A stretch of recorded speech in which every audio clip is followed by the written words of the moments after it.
alunos da EJA! Sejam muito bem-vindos a mais uma aula aqui na TV Araxá Educa.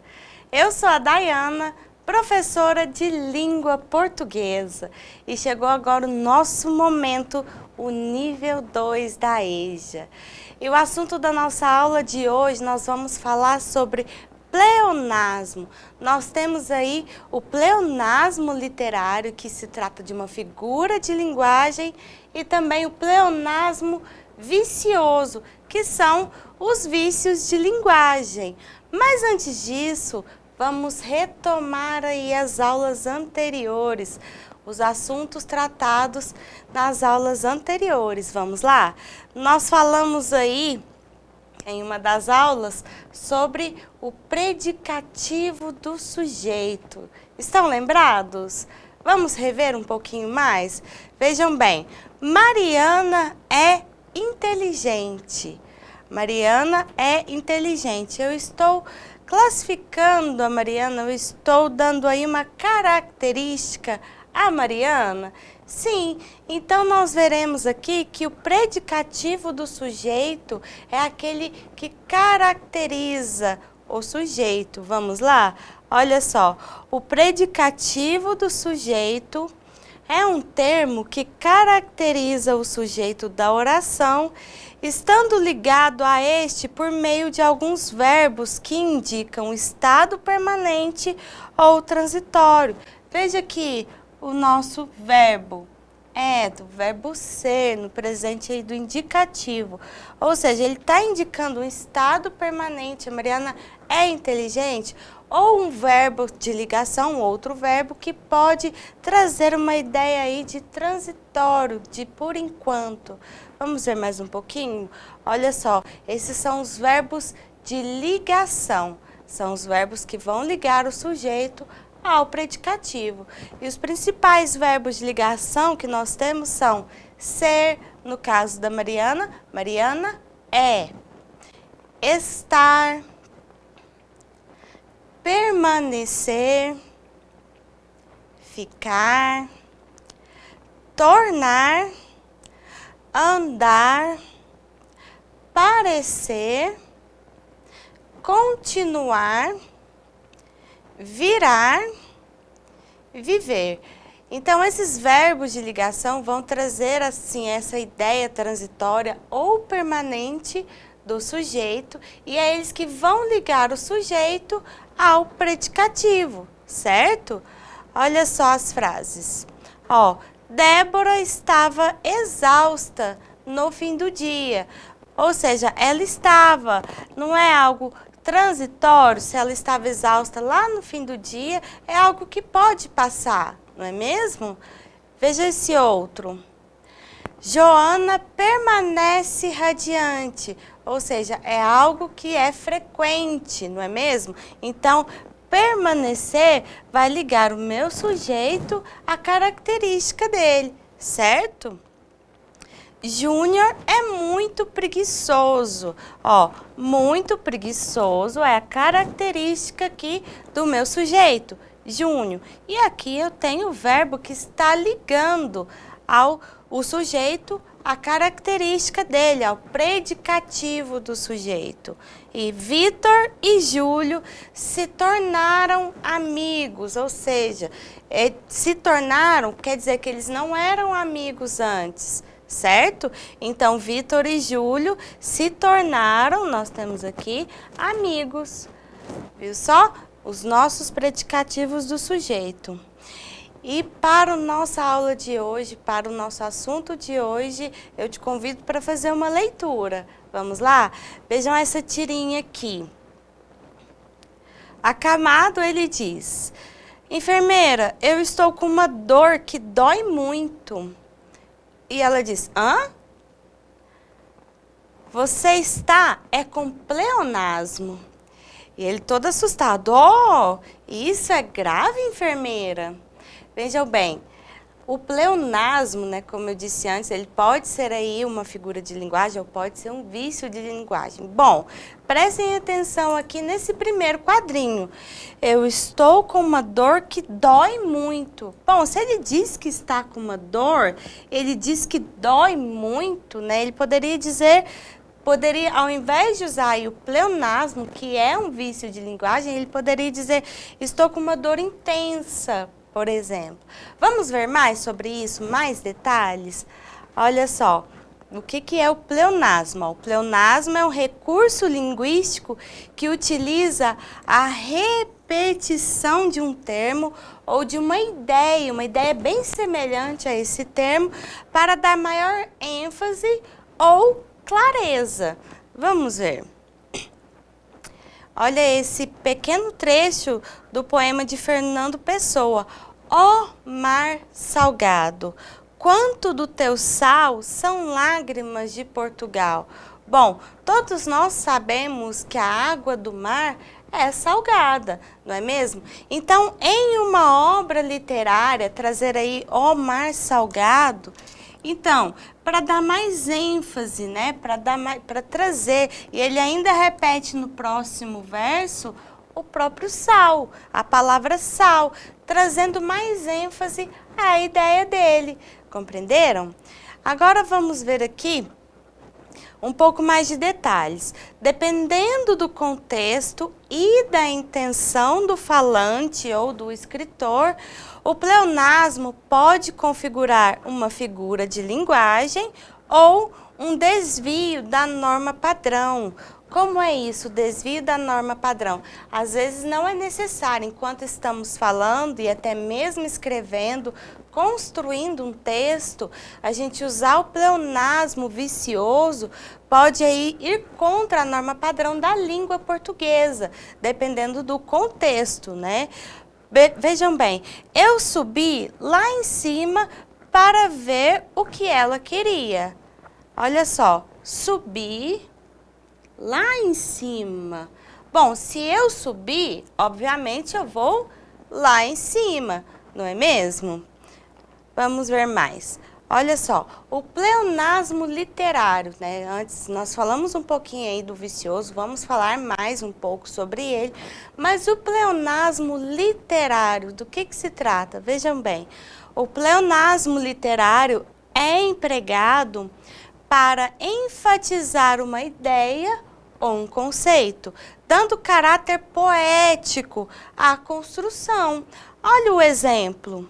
Só Capitu, amparando a viúva, parecia vencer-se a si mesma. Bom, eu tenho aqui, vencer-se a si mesma. É um pleonasmo? Está trazendo ideias semelhantes? Está sendo redundante? Sim, mas ele está dando mais ênfase, uma ênfase poética. E Machado de Assis utiliza bastante essa habilidade para dar mais ênfase poética aos seus textos, não é mesmo? Olha só, o pleonasmo literário ele tem essas características que são as seguintes, são recursos estilísticos, né? Dependendo aí do autor, da época literária, da escola literária, eles vão utilizar alguns recursos que vão trazer aí, por exemplo, o pleonasmo literário, trazem mais ênfase, mais poesia. E vai aqui também, ó, intensificar um sentido, intensificar o sentido daquelas palavras, daquele pensamento ou de um sentimento também. E outro detalhe, tem como objetivo reforçar uma característica natural do ser. Como em Capitu, ele disse vencer-se a si mesmo. Vamos ver outro exemplo? Ó, um trechinho de uma música de Sandy Júnior que diz o seguinte: o que é imortal não morre no final. Se é imortal, obviamente não morre, não é mesmo? Olha só, o que é imortal não morre no final. não é? Ou seja, eles quiseram, não sei quem é o autor da música, que eles quiseram trazer aí mais ênfase, né, ao que é imortal, que não morre de jeito nenhum, não é mesmo? Agora vamos continuar. E o pleonasmo vicioso? A gente utiliza tanto e sem perceber. Eu mesma pratico bastante, é uma obra aí que eu dou conta. Ó, em certos contextos, o pleonasmo não é usado como recurso estilístico, que é o caso aí de autores de obras literárias, escritores, né? Configurando um vício de linguagem, ou seja, a redundância. Ou seja, a gente utiliza aí a redundância sem nem perceber, certo? Vamos ver aqui alguns casos. Olha só, subir para cima, como eu dei no exemplo lá anterior. Subir para cima, bom, quem sobe já sobe, né? Para cima, né? Descer para baixo, entrar para dentro, sair para fora, ou seja, é algo bem óbvio, algo que a gente utiliza com muita frequência sem nem perceber. E isso foge completamente da norma padrão. Lembrando que, dependendo do contexto, devemos precaver, perceber o que falamos. Não é verdade? Em um contexto mais formal, a gente deve tomar mais cuidado. Agora, em um contexto familiar, com amigos, aí sim, sem problemas. Continuando, o pleonasmo vicioso. Ó, em construções comumente vistas inadequadas. Isso na norma padrão, em um contexto padrão. Certo? Ó, não acrescentam efeito de ênfase. Aliás, acrescentam mesmo a redundância, né? Subir para cima fica redundante, porque quem sobe, se eu subo para cima, eu vou acima, né? Ocorre por falta de atenção na construção do enunciado. Como eu falei anteriormente, a gente não presta atenção, às vezes a gente não tem nem conhecimento disso, mas não prestamos atenção ao que falamos e sai naturalmente, não é mesmo? Ocorre por desconhecimento do significado exato dos termos utilizados. Bom, não é o caso de subir para cima. Quem fala subir sabe que é para cima, mas às vezes em alguns casos, não conhecemos os termos que estamos utilizando. Isso acontece bastante em redações. Vejam bem, olham esses exemplos. Ele era o principal protagonista da história.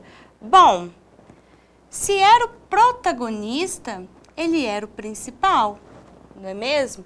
Às vezes nem percebemos que falamos ou escrevemos isso, né? Olha, Sofia encarou de frente todos os problemas. Bom, quem encara de frente, né? Cara a cara. Ou seja, encarar e de frente é um pleonasmo vicioso, são termos redundantes. Vejam bem, os médicos controlaram a hemorragia de sangue da paciente. Olha só, se é hemorragia, é de sangue, não existe hemorragia de outra coisa. Às vezes nem sabemos que não existe, não é? Ó, uma surpresa inesperada esperava por ela. Eu tenho certeza que você já observou agora. Não é? Ó, surpresa, se é surpresa, é inesperada, não é mesmo? A próxima. Há muito tempo atrás, eu era adolescente. Ixi, tem tempo mesmo. Só que aqui tem algo bem que é bem complicadinho de perceber que a gente utiliza muito. Nós já temos aqui há muito tempo. Se há muito tempo, o há é o verbo no passado. Então, eu não preciso utilizar atrás. Eu posso utilizar aqui uma preposição. A preposição a, ao invés do a com H, que indica aí o verbo haver, há muito tempo atrás com a preposição, aí sim, beleza, eu posso utilizar. Mas com H, não, se ele já traz aí a ideia de tempo passado, certo? João preveniu antes que acontecesse uma tragédia. Olha só, se ele preveniu, eu não preciso utilizar aqui o antes, certo? Vocês perceberam então que a gente é muito viciado em falar pleonasmos redundantes e não é necessário e fogem do padrão da língua portuguesa, da norma padrão, certo? Agora vamos aqui fazer um exercício. Vamos lá? Vejam aqui. Indique as alternativas em que ocorrem o pleonasmo vicioso. Vamos ver. Se está pedindo para indicar as alternativas, quer dizer que tem mais de uma? Será? Vamos ver. Ó, ela gosta de ouvir música alta. Ela gosta de ouvir música alta. Não há nada redundante aqui, concorda? Então, a letra A está bem tranquilo. Vamos à letra B. Leandro voltou a estudar novamente. E aí? Voltou novamente? Aí sim, nós temos aqui um caso de pleonasmo vicioso. Vamos à letra C. Encoste a porta ao sair. Encostar a porta ao sair. Tranquilo, também não tem pleonasmo, não é uma informação redundante, não é mesmo? Vamos à letra D. Proibido barulho sonoro. Ah, você percebeu, né? Bom, se é barulho, é sonoro, certo? Então, nós temos aqui outra alternativa com pleonasmo vicioso. E letra E, ela era a personagem principal da história. É diferente do protagonista, né? Nós temos aqui a personagem principal. Bom, aqui se eu falei de personagem, eu não tenho um pleonasmo vicioso, não é mesmo? Então, nós temos B e D. O que vimos na aula de hoje? Vimos sobre pleonasmo. Vimos também que existe o pleonasmo literário, que é quando o autor, o escritor, deseja dar ênfase a uma ideia, de uma forma mais poética a uma ideia. E o pleonasmo vicioso, que nem sempre percebemos que cometemos, tanto na escrita quanto na fala, não é? Subir para cima, entrar para dentro, e é isso. Que vocês tenham ótimos estudos. Espero vocês na nossa próxima aula. Até lá!